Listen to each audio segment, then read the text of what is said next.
Bom dia, igreja. Deus abençoe cada um de vocês.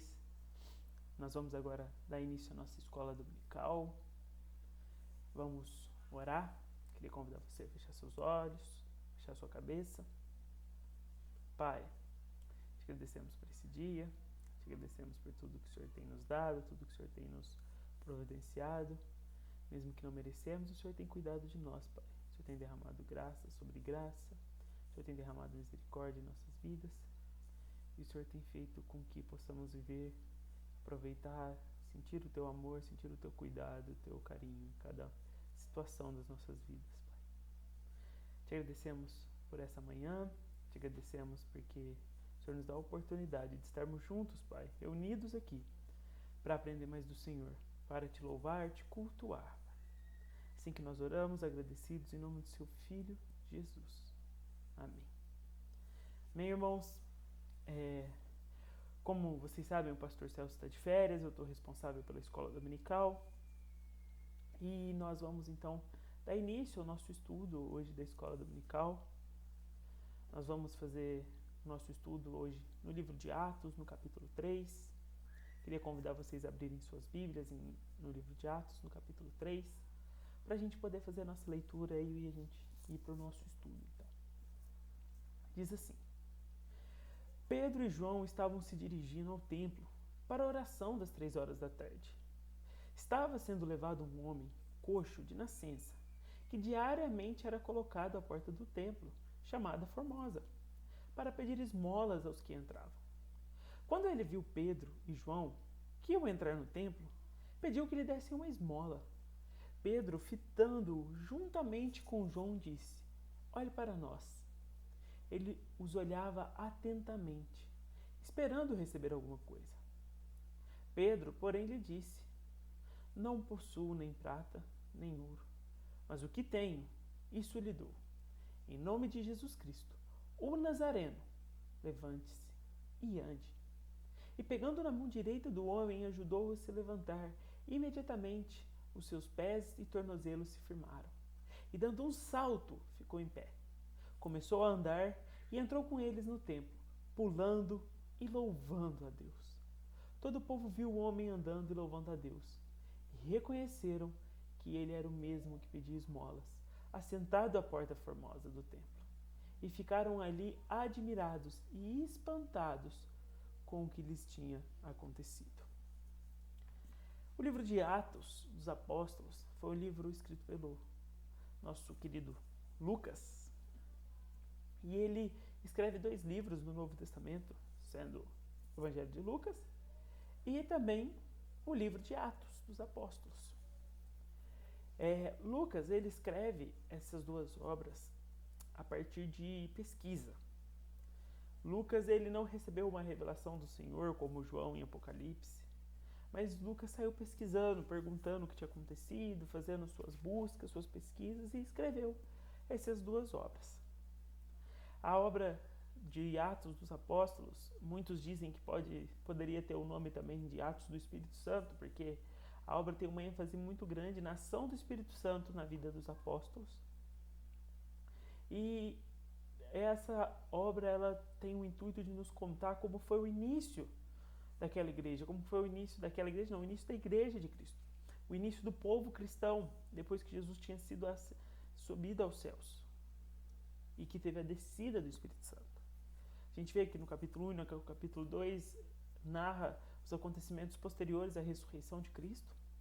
No capítulo 2 nós vemos a Pentecostes acontecendo, que é quando os discípulos recebem o Espírito Santo, eles são batizados no Espírito Santo, pelo Espírito Santo, e então eles recebem ousadia e eles recebem o Espírito Santo de Deus habitando dentro deles. A promessa de Jesus Cristo feita aos apóstolos havia se cumprido ali naquele momento. E então esses discípulos se encontram cheios do Espírito e eles começam então a propagar a mensagem do Evangelho. É legal se a gente olhar para um capítulo anterior daquele que nós lemos, no final do capítulo 2, além de contar sobre a descida do Espírito Santo, ele conta no capítulo 2, dos versículos 42 ao 47, conta como aquele povo vivia um pouco. E é importante a gente dar uma lida nisso para que a gente possa entender de uma maneira melhor, o texto que nós lemos. Diz assim: E perseveravam na doutrina dos apóstolos e na comunhão, no partir do pão e nas orações. Em cada alma havia temor, e muitos prodígios e sinais eram feitos por meio dos apóstolos. Todos os que criam estavam juntos e tinham tudo em comum. Vendiam as suas propriedades e bens, distribuindo entre todos à medida que alguém tinha necessidade. Diariamente perseveravam unânimes no templo. Partiam pão de casa em casa e tomavam suas refeições com alegria e singela de coração, louvando a Deus e contando com a simpatia de todo o povo. Enquanto isso, o Senhor lhes acrescentavam dia a dia os que eram salvos. Então a gente vê que um pouco antes dessa história que a gente leu, onde Pedro e João fazem essa cura maravilhosa, nós podemos observar que o narrador Lucas, ele está preocupado, não o narrador Lucas, né? O narrador da história, ele está preocupado em nos contar como aquele povo estava vivendo. Aquele povo cristão do início do século, no século I, eles estavam preocupados em viver o evangelho. Eles repartiam pão, eles pregavam, eles viviam junto, iam ao templo e subiam. E é legal que logo após essa sinopse do que estava acontecendo, ele conta uma coisa que estava acontecendo, algo prático daquilo que ele tinha falado. Primeiro ele falou que os discípulos subiam ao templo. E aqui no começo do texto a gente pode ver que é isso que está acontecendo. Pedro e João estão aí no templo na hora da oração nona. Eles então continuavam com isso. Outra coisa que a gente pode observar é a questão dos grandes sinais e prodígios. Um grande sinal ocorre aqui quando Pedro e João estavam indo ao templo, que é a cura de um homem coxo. Isso acontece logo depois que o autor fala isso. E a gente pode observar essa ligação, porque quando nós olhamos para o início do capítulo 3, a gente pode observar que tem uma conjunção no início dele. Existe uma conjunção no início desse versículo, desse capítulo 3, que mostra para a gente uma ligação com o texto anterior. Essa expressão que em algumas traduções tem, outras não, que é o certo dia, ela é uma preposição que mostra uma conjunção que mostra para a gente uma referência a algo que é anterior, algo que estava acontecendo. E depois daquilo que estava acontecendo veio essa história. Então a gente percebe que depois disso, enquanto isso estava acontecendo, essa história de Pedro e João aconteceu. E a gente observa então que, com esse texto, que o que estava acontecendo ali era, nos versículos 1 e 2, nós podemos ver que Pedro e João estavam subindo ao templo. Às 3 horas da tarde, subindo ao templo para poder orar. E enquanto eles subiam, ou seja, durante a subida deles, enquanto eles estavam caminhando para aquele local, enquanto eles estavam indo orar, outra coisa estava acontecendo também. Tinha um homem que era coxo, que ele estava sendo levado para a porta do templo. E ali ele pedia esmola. É interessante que o verbo é passivo. Ou seja, aquele aleijado, aquele coxo, ele sofria ação. Ele não ia ao templo, ele era levado ao templo. Ele não podia ir sozinho, ele precisava de alguém para levar ele. E ele era colocado ali, o narrador conta pra gente, que ele era colocado ali todos os dias para pedir esmola aos que entravam no templo. E algo importante da gente saber é que uma pessoa naquela situação, um coxo, um aleijado, uma pessoa com deficiência física, ele não era uma pessoa normal. Naquela época ainda, ele teria algumas dificuldades a mais do que os outros. Aquele homem, por ser coxo, por ser aleijado, ele não poderia entrar no templo. Ele não poderia louvar ao Senhor dentro do templo. Porque ele era coxo, ele era deficiente. Naquela época, eles entendiam que o templo era lugar de pureza, de santidade. Então, os doentes, os coxos, eles não podiam entrar, eles não podiam louvar a Deus ali. Por causa disso, porque ali era um lugar de perfeição, um lugar de santidade. Então a única coisa que ele podia fazer era ficar à porta do templo, sentado pedindo esmolas. é legal que o narrador destaca para nós uma relação diferente. Pedro e João estão subindo e entrando no templo para orar. O coxo ele está sendo levado para pedir esmola. Então nós temos esses dois grupos de personagens. Um pobre, um coxo, que está necessitado, que está ali pedindo esmola porque ele não podia trabalhar. Ele não conseguia trabalhar. Ele não conseguia tirar sustento para a sua vida. Ele não conseguia, de alguma maneira, comprar sua comida, a não ser através de pedir esmolas. E era isso que ele fazia. E em contraste com esse coxo, está Pedro e João, que estão subindo ao templo, na hora da oração, para poder adorar ao Senhor, para poder orar ao Senhor. E são colocados esses dois personagens juntos. Os dois estão no mesmo local, só que um entrando para adorar e o outro ficando à porta, para poder pedir esmolas. E o narrador nos preocupa em mostrar isso, nos preocupa em destacar a nós isso. Fala aquele homem, pensa, gente, aquele homem coxo, ele não estava ali durante certo tempo. Ele estava ali durante toda a sua vida, praticamente. Porque ele já nasceu coxo. Ele não sofreu um acidente, mas ele nasceu com essa deficiência. Sendo assim, durante toda a vida dele, durante todo o tempo em que ele viveu, ele estava pedindo esmolas, ele estava marginalizado da sociedade. Essa era a situação dele. A situação dele não era fácil. Aquele homem, ele era israelita, mas ele não podia adorar o Senhor como um Israel. Como um israelita. Por quê? Porque ele era coxo, então ele tinha que ficar na porta para pedir esmola. Sua vida toda ele nunca soube o que era trabalhar, o que era poder ter um dinheiro, o que era poder entrar no templo, o que era poder dançar, louvar ao Senhor, cantar ao Senhor, porque ele não podia, ele nasceu com deficiência. E a única coisa que ele poderia fazer era pedir esmolas. E é isso que ele faz durante toda a sua vida. E é essa a situação que é colocada para nós. O narrador nos preocupa em mostrar essa situação. Dois homens saudáveis, dois homens que estão subindo ao templo, que podem louvar ao Senhor, e um homem que não pode. Então o narrador nos mostra isso e parte agora para mostrar como que essa história vai desenrolar. Numa divisão narrativa, a gente pode dizer que agora o narrador parte para uma tensão da história. Que fala que é depois dele ter visto Pedro e João, que iam entrando no templo, imploravam que lhe desse uma esmola. Então Pedro, porém, olhando fixamente para ele, juntamente com João, disse: olha para nós. E ele também olhava para eles atentamente, esperando receber alguma coisa da parte deles. Esse é um momento, vamos dizer, quase que central da narrativa, porque é aqui que a história começa a desenrolar. Sem essa tensão, sem esse conflito entre os personagens, a história não desenvolveria. Mas é aqui que começa a desenrolar. A gente vê então que Pedro e João, especificamente, eles estavam entrando no templo. E esse homem coxo, vê eles, olha para eles e pede esmola para eles. Então, diante disso, Pedro e João, ele pede e fala assim: olha para nós. E estavam olhando fixamente para aquele homem. Pedro e João não estavam olhando para aquele homem com desprezo, ou largando aquele homem, ou ignorando aquele homem. Mas ele estava olhando fixamente para aquele homem, para aquele coxo. A Bíblia é clara em nos mostrar isso, mostrar que João estava olhando fixamente para ele. Outra expressão que é usada, olharam bem para ele.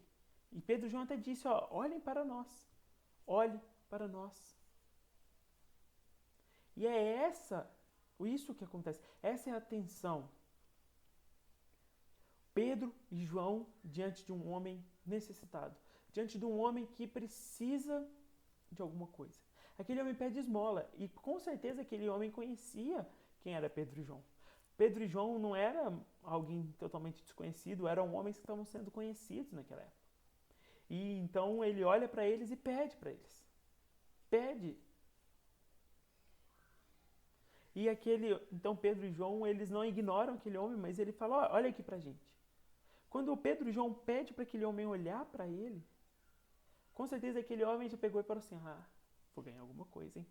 Nossa, acho que vai ser alguma coisa boa, porque eles podiam até olhar para mim. Os apóstolos falavam isso.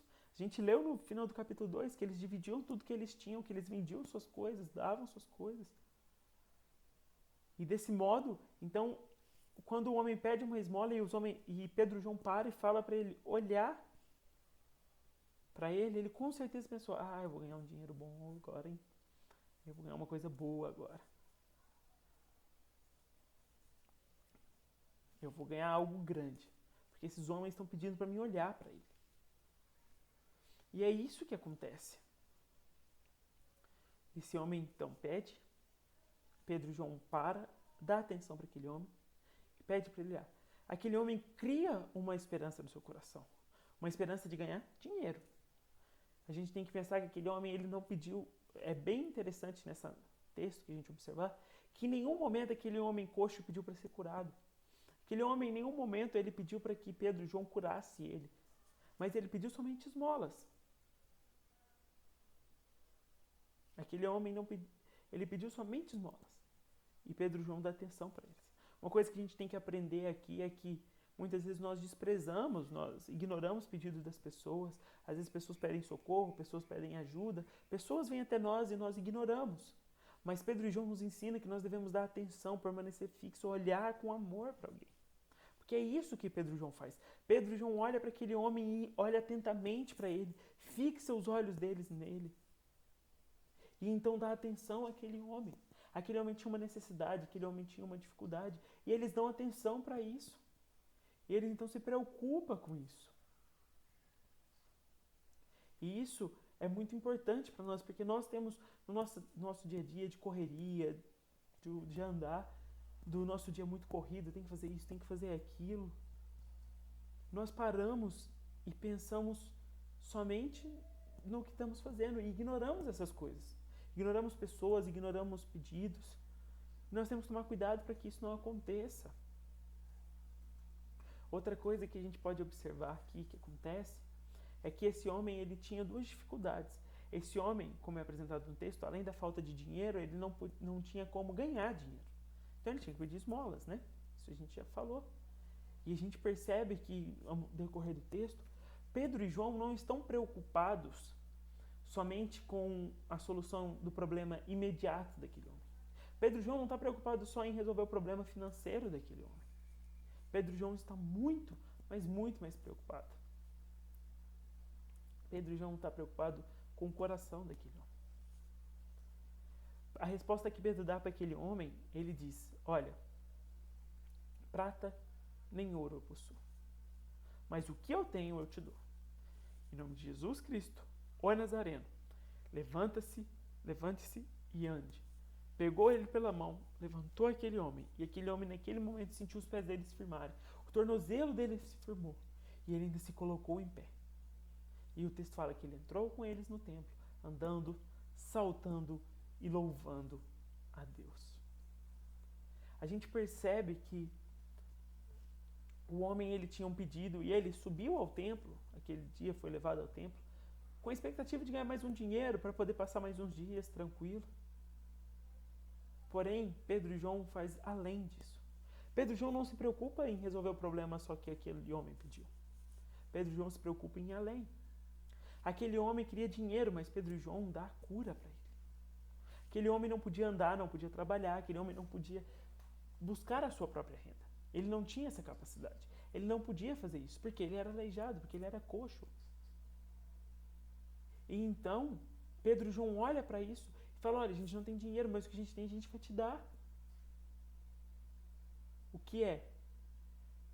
Eu vou te fazer você andar. Com certeza que aquele homem coxo no começo, ele ficou decepcionado, ele ficou triste, porque ele ouviu, olha, nem prata nem ouro eu possuo. Então, no momento ele falou, putz, esse cara, o que eles fizeram? Pediu para me olhar para eles, criaram uma expectativa no meu coração, mas não vão me dar nada. Não tem ouro, não tem prata, eu preciso de dinheiro. Senão, como que eu vou comer? Eu não tenho dinheiro. Só que Pedro continua, né? Fala, mas aquilo que possuo eu te dou. E aquela decepção de início daquele homem, aquilo que aquele homem no primeiro momento parece ter não ficado feliz, ele depois fica alegre, porque Pedro e João cura aquele homem. E a gente pode tirar um ensinamento muito importante disso, que é, muitas vezes tem coisa acontecendo na nossa vida, que a gente olha e fala assim, nossa, mas não era isso que eu queria, não era isso que eu precisava. E depois de um tempo a gente vai receber outra coisa e fala, nossa, isso era muito melhor do que eu precisava. Isso é muito mais do que eu precisava. Porque Deus tem cuidado de nós, e Deus cuida de nós, e Deus dá aquilo que nós necessitamos, não aquilo que nós pedimos, não aquilo que nós achamos que nós precisamos. Porque muitas vezes nós pedimos coisas as quais nós não precisamos, ou nós pedimos coisas que não são as melhores para nós, mas porque nós não conseguimos enxergar o que é melhor para nós, porque nós somos incapazes de entender o que é melhor para nós. Mas Deus, Ele olha para nós e Ele sabe aquilo que nós precisamos, e Ele nos dá aquilo que nós precisamos. Aquele homem, naquele momento, ele não precisava de ouro nem prata, mas aquele homem precisava ser curado. Não que toda pessoa que tem alguma deficiência precise ser curada, mas aquele homem específico, esse homem específico que a gente está estudando, naquele momento, ele precisava ser curado. E Deus então não providencia nem ouro nem prata para ele através de Pedro e João, através dos seus discípulos, mas providencia para ele a cura. Aquele homem não podia andar, mas agora ele pode andar. Aquele homem nunca tinha andado no templo, entrado no templo, nunca tinha louvado ao Senhor, nunca tinha saltado a Deus no templo. Mas depois disso, o texto fala que ele entrou com eles no templo, ele andou, ele saltou e ele louvou a Deus. A vida daquele homem foi transformada. E olha que ele nem pediu. Aquele homem em nenhum momento ele pediu para ser curado, mas Deus olhou para ele e viu qual era a necessidade dele. E a necessidade dele era que ele fosse curado. E aquele homem então foi curado. Aquilo que o homem coxo recebe excede todas as expectativas que ele tinha. Todas as expectativas que ele possuía é excedida. Porque ele achou que ele ia mais um dia, ia voltar com dinheiro, e depois ia ter que voltar para pedir dinheiro de novo. Mas não, ele foi lá sem andar, alguém teve que levar ele para pedir dinheiro. E ele volta então para sua casa. Nem sei se ele tinha casa, na verdade, né? Mas ele volta andando, podendo agora procurar um emprego, podendo agora trabalhar, podendo ganhar seu próprio sustento. E principalmente poder entrar no templo, louvar ao Senhor, adorar ao Senhor, poder entrar na hora da oração, igual Pedro e João estavam entrando. E isso é maravilhoso. Porque aquele homem ele recebe um milagre em sua vida. E essa cura que ele ocorre no templo para ele, ela transforma a vida dele. Ela transforma. E em Lucas a gente pode observar, quando Jesus cura em Lucas, que existe muito mais uma relação do que somente uma cura física. Quando Jesus cura as pessoas no Evangelho de Lucas, a gente vê que Jesus está preocupado com o coração delas. Como em Lucas 5, 17 a 26, na cura do paralítico. Jesus está preocupado em perdoar os pecados daquele homem, em transformar a vida daquele homem. Pedro e João, da mesma forma, não estão preocupados somente em fazer aquele homem poder andar, mas poder dar vida àquele homem. Poder fazer com que aquele homem pudesse ter uma vida nova, uma vida transformada. A gente vê que Pedro e João não tinham medo, eles não estavam preocupados se ia dar certo ou se não ia dar certo, porque eles sabiam o que Deus queria para a vida daquele homem. E eles são instrumentos de Deus, e eles ordenam aquele homem que levante. A gente observa que quando eles falam para aquele homem levantar, eles ordenam. Eles não falam, vamos ver se dá para levantar. Falam, não, em nome de Jesus, você vai levantar e andar. Pega pela mão e puxa. E aquele homem anda. Eles tomam aquele homem, levanta aquele homem. Aí aqueles discípulos, Pedro e João, têm uma ação confiante de levantar aquele homem, de não dar ouro e prata, mas dar aquilo que ele precisava. E aquele homem então é transformado. A gente não tem ideia, porque não é a nossa situação. Mas já pensou, você passa a sua vida inteira com um problema que você não acha que tem mais solução. E do dia para a noite, numa manhã qualquer, numa tarde qualquer, a sua vida é transformada. E isso acontece conosco. Tem coisas em nossa vida que nós temos há tanto tempo que a gente acha que a gente vai morrer com essas coisas. Mas Deus, Ele pode nos surpreender e Ele pode transformar isso.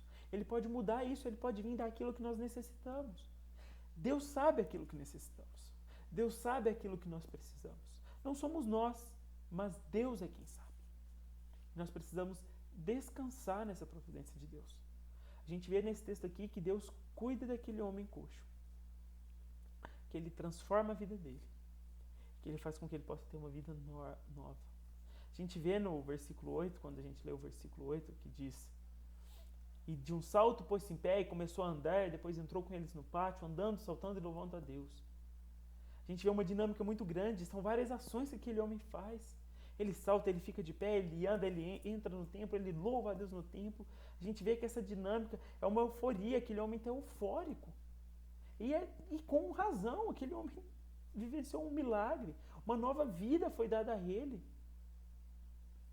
Aquele homem foi transformado. E a gente observa que algo muito claro é que quando Deus age, quando Deus faz um milagre, as consequências desse milagre na vida da pessoa é que essa pessoa glorifica a Deus.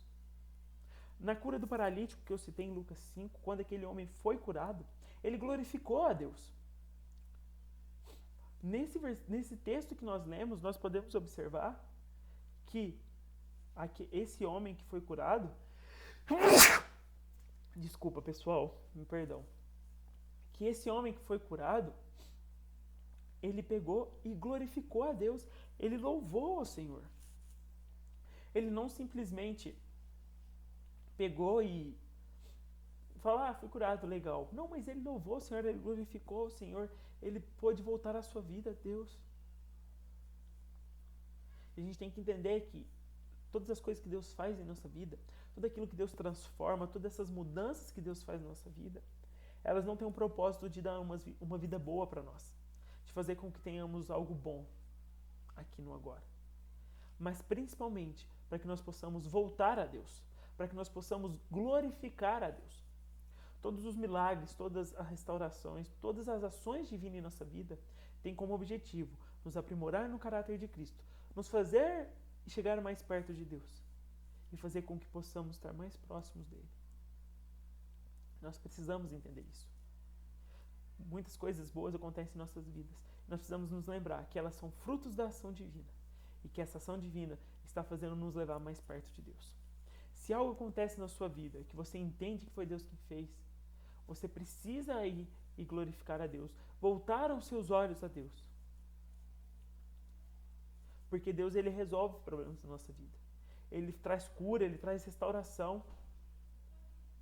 Só que elas não são para o nosso próprio bem, mas elas são para a glória de Deus. Elas são para que nós possamos nos voltar a Deus e louvá-lo e adorá-lo de todo o nosso coração.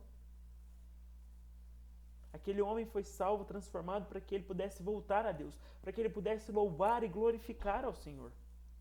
Não para aquilo morrer nele e somente isso, mas para aquilo que pudesse dar continuidade. É aquilo que eu sempre falo, eu sempre gosto de bater nessa tecla. A salvação, aquilo que Deus nos dá, não é algo que Deus nos dá para ficar para nós mesmos, mas é algo feito para nós glorificarmos a Deus e levarmos a outros. Nós precisamos entender que tudo aquilo que Deus nos dá, Ele não nos dá para nós mesmos, não é um fim em nós mesmos, mas é algo que é para dar continuidade. Imagina se os discípulos fizessem isso, pegassem tudo aquilo que eles receberam de Jesus e ficassem para eles mesmos. Não existiria propagação do Evangelho. Então nós precisamos entender que nós ganhamos, somos restaurados, somos curados. Deus age em nossas vidas para que nós possamos receber, glorificar a Deus e fazer algo com isso.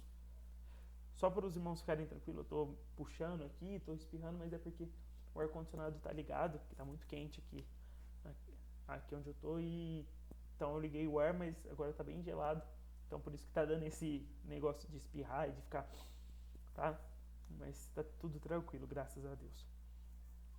E a gente partindo para o final, a gente pode ver que nos últimos 2 versículos, o narrador ele diz, no 9 e no 10, quando todo o povo viu andando e louvando a Deus, reconheceu que ele era o mesmo homem que costumava mendigar sentado à porta do templo chamada Formosa.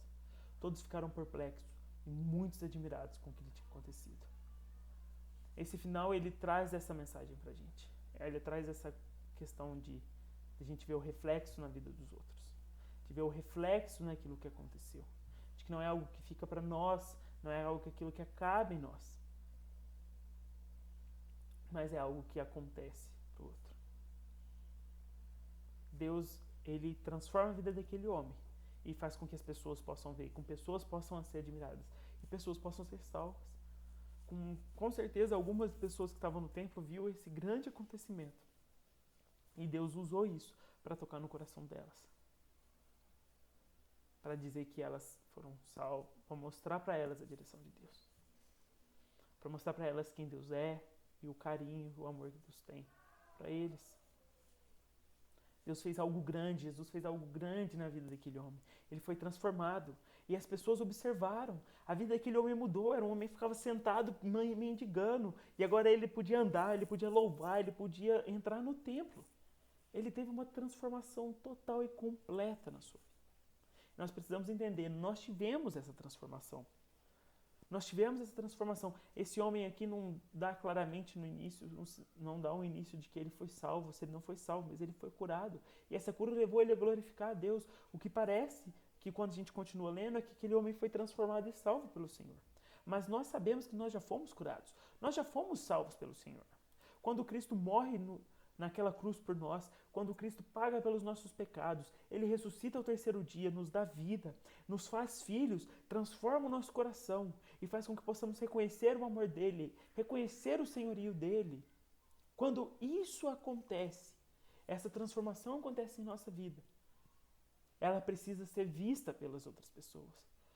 Não porque eu quero aparecer, não porque a gente quer ser reconhecido, mas porque se nós fomos transformados, deve existir sinais claros dessa transformação.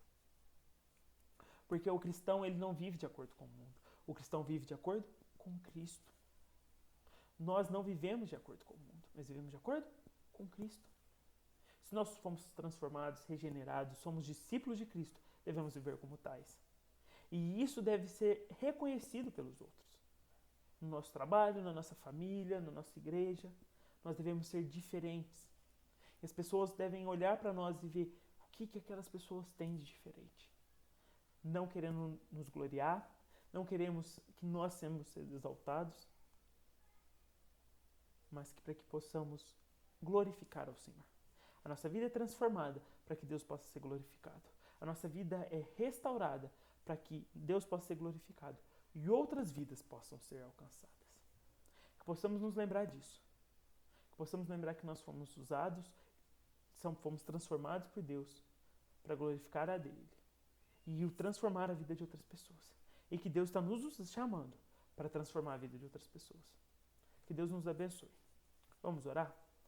Pai, te agradecemos por esse dia, Pai. Te agradecemos porque o Senhor restaurou as nossas vidas, o Senhor nos trouxe paz diante de Ti e o Senhor fez com que possamos ser novas criaturas, Pai. Nos ajuda a viver de acordo com isso, nos ajuda a Te honrarmos e Te glorificarmos, Pai. Nos ajuda, Pai, a ter uma vida diferente, onde as pessoas possam olhar para a nossa vida e ver ao Senhor, Pai. Que as pessoas possam ficar perplexas, possam ficar admiradas por aquilo que o Senhor faz. E que o Senhor possa usar as nossas vidas para transformar outras vidas, Pai, da maneira como o Senhor deseja. Que possamos ter o nosso coração disposto a isso. Estarmos prontos para ouvir a voz do Senhor, para seguir o seu chamado. Assim que nós oramos, agradecidos no nome do seu Filho Jesus. Amém. Que Deus abençoe cada um de vocês, irmãos. Que vocês possam ser transformados pelo Senhor, possamos lembrar disso que Deus tem feito. Deus abençoe e até a próxima, gente.